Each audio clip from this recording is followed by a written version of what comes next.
depois o Badan teve aquela história toda, né? Já na época era complicado, porque o Badan, por exemplo, esteve no Araguaia, e quando ele esteve no Araguaia, ele foi com a Comissão de Justiça e Paz, né? A Margarida Genevoix foi, junto com a Sônia Haas, que tem o irmão, a Sônia Haas é gaúcha aqui de São Leopoldo, o irmão dela chama João Carlos Haas Sobrinho, era médico e é um dos desaparecidos no Araguaia. E ela procurou a Comissão de Justiça e Paz porque ela tinha uma informação, já desde a caravana que os familiares tinham feito em 80 para o Araguaia, de onde poderia estar o corpo dele. E aí foi feita a Margarida organizou essa caravana e foi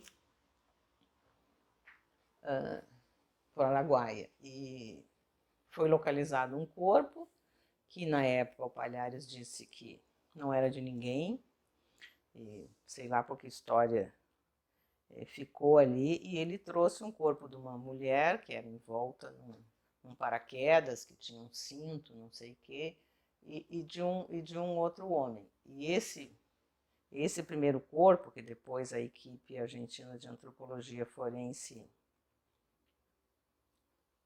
buscou, quando aí eu já fazia parte dessa comissão especial do governo, esse corpo que o Palhares desprezou, ele só foi achado na época que a Crimeia pagou para o coveiro para ele cavar mais um pouco. Enquanto o pessoal foi almoçar, a Crimeia pagou o coveiro e disse, cava mais fundo. Enfim, aí acharam o corpo que o Palhares deixou lá. E esse que ele trouxe só foi identificado como sendo a Maria Lúcia Petit, eu acho que 10 anos depois. Porque ele, na época, dizia que era filha de um dentista, porque tinha uma calcinha de renda, não era uma calcinha das mulheres dali, né? E ele, quando voltou do Araguaia, voltou dizendo que era uma filha de um dentista que não tinha parado quando foi a patrulha. Quando recebeu a ordem de parar, ela não parou e acabaram enterrando ela envolta num paraquedas. Por que eu falei isso? Por causa da Margarida Genevoix, que foi quem organizou a primeira caravana. A Margarida, eu fui agora nessa homenagem para Clara Scharf, encontrei com ela. Nossa, eu sinto uma emoção enorme cada vez que eu encontro. A Margarida foi no julgamento do Brasil na Corte Interamericana de Direitos Humanos, na Costa Rica, quando foi feita a audiência de julgamento do Brasil, eu fui, junto com os familiares do Araguaia. E a Margarida foi, a gente não sabia que ela ia, ela estava lá, foi uma emoção enorme encontrá-la lá. Porque estava o governo brasileiro de um lado, o ministro era o Paulo Vanucchi, mas ele não estava lá, mas estavam as assessoras do governo petista, um monte de militares, o Zé Gregori e não sei mais quem, todos eles estavam do lado de lá com o governo. E nós, familiares, tínhamos do nosso lado o Belisário Santos Júnior, que era nossa testemunha, então ele foi sabendo, nós sabíamos que ele ia, porque ele era nossa testemunha, e a Margarida, que foi assim, nossa, foi uma emoção enorme para nós ela ter estado lá. Ela foi por conta dela, porque ela quis ir. É impressionante, né? Como ela é ativa, como ela tá viva. Assim, É, a filha dela recentemente morreu, pois é. E ela tem aquela pose, aquela mulher linda. Nossa, se eu chegar na idade dela, assim, com saúde. Eu queria que você falasse um pouquinho, Suzana, da comissão especial desse grupo, né, do governo federal. Qual foi a importância desse grupo? O que ele fez e o que ele deixou de fazer? Ou não o grupo em si, mas enfim, os governos, né, que ele passou. Olha, depois vou voltar um pouco para trás, que eu já comentei, mas não falei, que depois da anistia do Figueiredo, os familiares passaram a viver um outro calvário, que foi a ser espizinhados pela própria esquerda, né? Porque qualquer tentativa que a gente fizesse de tocar nesse assunto era considerado revanchismo. Nós, pela direita era revanchismo e pela esquerda era vocês estão querendo desestabilizar essa incipiente democracia que nós estamos conquistando a duras penas. Então, a gente não tinha apoio. Não só não tinha apoio, como era realmente destratado. Nós éramos destratados. E foi difícil manter. Por exemplo, o CBA do Rio Grande do Sul, esse que meu irmão fazia parte, foi o único que se manteve ainda uns anos depois da anistia e criou uma lei de segurança nacional, uma campanha contra a lei de segurança nacional e não sei o quê. Mas o grupo de familiares foi uma coisa que foi cada vez ficando mais restrita. Nós fomos participar de um congresso da FEDEFAM, que é a Federação de Familiares Desaparecidos na América Latina, pela primeira vez, eu acho que em 84, que foi uma coisa que nos deu um novo fôlego, assim. Apesar de que nós tínhamos uma divergência enorme com os familiares da América Latina, porque elas pediam com vida los llevaram, com vida los queremos. E a gente assumia a militância e o assassinato. A primeira coisa que a gente falava era militância, foram mortos em função da militância. E elas não tinham nessa época ainda essa leitura. Então, no começo foi super complicado. E nós sempre ficamos tendo essa postura de exigência, até que a vala do cemitério de Pirus foi aberta. A Luiza Erundina, nós tivemos conhecimento dessa vala lá na época que eu fiz o traslado do Luiz Eurico. Mas a gente não tinha, nós tentamos no governo Montoro ali fazer alguma coisa, tentamos, mas nem conseguimos chegar no Paulo Sérgio Pinheiro, por exemplo, para conversar sobre o assunto de abertura da vala, né? Ninguém queria fazer nada. Tanto que nós abrimos a vala sem falar com a Luiza Erundina, né? A Luiza Erundina soube da abertura da vala pela televisão. Eu fui com o Caco Barcelos lá, num outro esquema, e a vala foi aberta.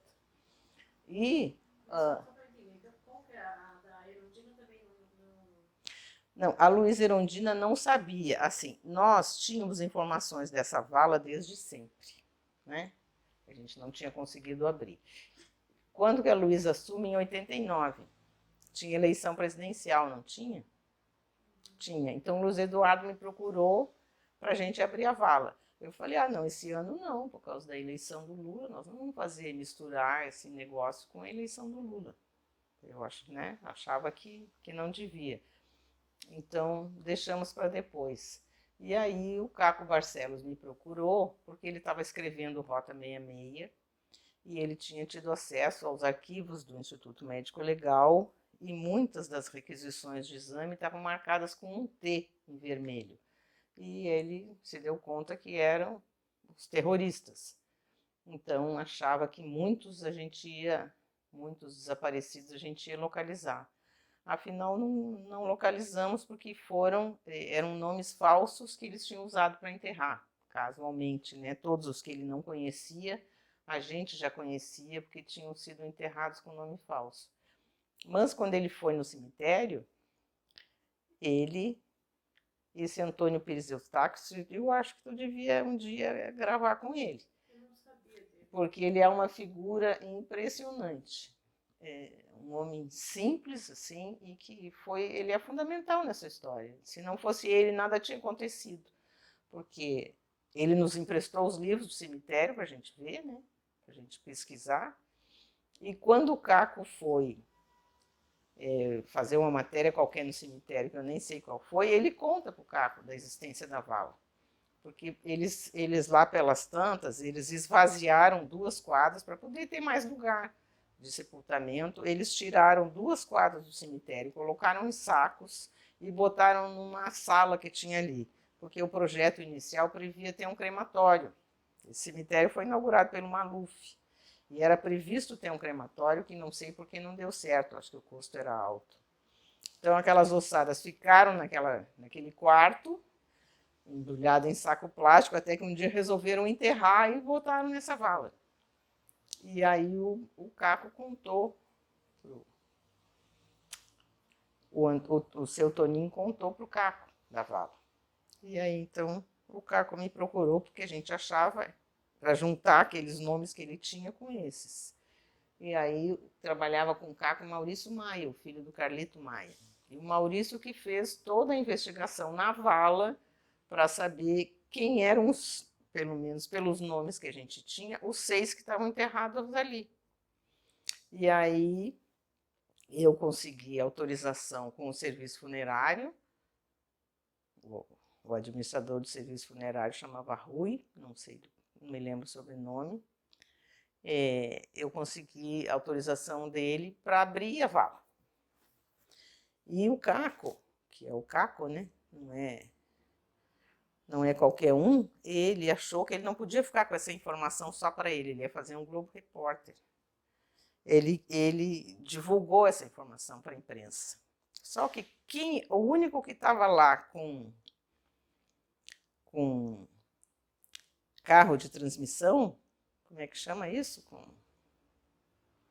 Com equipe, uma unidade para transmissão ao vivo, era o Caco. Então, ele era o único que ia estar ao vivo dando informações e o programa mais completo ia no Globo Repórter. Quem escolheu essa data? Eles, entendeu? O dia que o Caco ia ter um Globo Repórter sobre esse assunto. Então, a vala foi aberta no dia 4 de novembro, não me lembro que dia da semana era, e o programa ia ao ar em seguida. Só que o em seguida era no dia 7, era 7 de setembro. E aí a Globo não transmitiu, não fez o programa. E a nota, o que o Caco gravou lá do cemitério, que entupiu de repórter, a única familiar que estava lá era eu, porque era eu que estava naquele negócio com o Caco, e eu não tive a dimensão de que ia ser uma coisa daquele tamanho que foi. Entendeu? Eu achava que ia acontecer alguma coisa, mas não sabia o que ia ser tanto, porque tinha repórter do mundo todo ali. E eles deram uma nota coberta do Caco, porque o Caco chamava os terroristas de guerrilheiro, os guerrilheiros não sei o que, eles deram uma nota coberta, censuraram o programa. Eu acabei ficando o dia inteiro lá naquele cemitério, eu não tinha um tostão na época, eu era pobre de maré, desci. Lá pela Santa eu tive que pedir dinheiro pro Caco para comprar água. Eu disse para ele, Caco, eu esqueci minha carteira em casa, eu tô com muita sede. Eu não podia tomar água da pia do cemitério, não dava, né? Aí o Caco me emprestou dinheiro lá para eu tomar água. No dia seguinte eu estava em todos os jornais, televisão, não sei o quê. Tinha uma amiga minha aqui que dizia que achava que eu recebia em dólar. Eu dizia, nem em cruzeiro não recebo, fazer esse trabalho, quanto mais em dólar. Mas foi uma coisa. Aí que a Luísa Erundina viu e foi ao cemitério. Aí a Luísa Erundina chega no cemitério, eu trabalhei com a Luísa Erundina, eu era super amiga dela. Quando ela se elegeu, eu fui para o AMB. E teve um grupo ali que saiu do AMB, eu me demiti ali do AMB junto com o presidente do AMB na véspera do plano Collor lá. Eu tinha um excelente salário e entrei pelo cano porque o Collor veio e acabou com tudo ali. Mas eu tinha rompido com a Luísa. E aí ela me encontra no cemitério e me convida. Aí eu quero te convidar para uma reunião que eu vou fazer. E eu disse para ela, eu quero falar antes contigo, que eu quero ver contigo. Quem que você vai chamar nessa reunião? Eu era bem petulante, assim. E o Luiz Eduardo já estava fora do governo. Ele foi na reunião, mas a Luísa abriu aquela reunião enorme, dizendo o seguinte, vamos nos apresentar, vamos começar aqui pelo Luiz Eduardo. Ela já tirou ele do governo, né, quando ela disse isso, né? Vamos começar pelo Luiz Eduardo, ele já estava fora do governo. Tem uma briga horrível dele conosco por causa disso, né? Por causa da abertura da vala do Luiz Eduardo. Ele tem uma bronca enorme de nós, assim. Da Melinha eu acho que não tem mais, né? No começo ele tinha nossa, das 3, né? Melinha, Crimeia e eu. Hoje em dia eu acho que ficou mais só comigo, porque ele com a Melinha já tem outra relação, mas ele é rompido comigo. Não, a Luísa não. A Luísa não, porque aí a Luísa foi para... A primeira coisa que ela fez foi querer me chamar. E eu não estava... Como que não está mais no governo? Não estava mais no governo, ela nem se lembrava disso. E aí ela criou uma comissão para investigar esse assunto. Eu devo ter em algum lugar aí, mas assim, não vou achar, que é um crachá de administrador de cemitério. que era o meu cargo, era o menor DA da prefeitura, DA2. As pessoas faziam vaquinha para mim, a Mona organizou diversas vezes vaquinha de grana para mim, porque aquele DA2 era assim, um salário mínimo, eu acho, e era o que eu ganhava, era horrível. A Melinha, o Ivan e eu fazíamos parte inicialmente dessa comissão. E a gente viajava para o Brasil inteiro, chegava no aeroporto, saía de ônibus, ou a pé, às vezes andando, porque não tinha dinheiro para o ônibus, era bem engraçado de ver. Essa foi uma época muito forte de trabalho nosso, assim, e nem assim eu acho que a gente teve o reconhecimento da esquerda que devia ter. Nem assim. Uns anos atrás, nós fomos nos 40 anos do golpe na Argentina. Tem uma coisa que eu sempre dizia em todas as minhas entrevistas, que eu um dia queria que os historiadores conseguissem explicar, investigar e me explicar por que nós ficamos tão isolados nessa luta depois da anistia durante tantos anos. Por que nós ficamos isolados? E quando eu voltei da Argentina, de Buenos Aires, eu dei uma entrevista dizendo que eu tinha achado a resposta, que não fomos nós que ficamos isolados, foi a esquerda que nos abandonou. Porque é um abandono.